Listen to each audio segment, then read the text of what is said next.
সুপারি পাতার প্লেটে কাঁচকলা পেন্টিং করব। যেহেতু প্লেটগুলো সমান থাকে না, তাই এখানে পেন্সিল দিয়ে আঁকাটা একটু কঠিন হয়ে পড়ে। তাই একটু নিনজা টেকনিক অ্যাপ্লাই করলাম। যে কেউ এই টেকনিক অ্যাপ্লাই করে যে কোনো জায়গায় সহজেই কাঠগোলাপ আঁকতে পারবে। আর হ্যাঁ, কালারটা দেখে বলবেন যে কাঠগোলাপের কালার তো এরকম হয় না। সেটা তো আমিও জানি, কিন্তু এটা একটা কাস্টমাইজ করা ডিজাইন, তাই রেফারেন্সের সাথে মিল রাখতেই এই কালারটি দেয়া।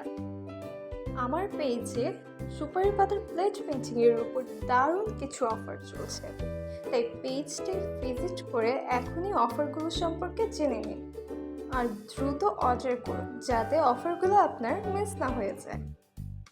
অর্ডার করতে আমাদের পেজে মেসেজ দিন। আর সব শেষে এটা হচ্ছে ফাইনাল লুক। আপনাদের কাছে কেমন লেগেছে কমেন্ট করে জানাবেন।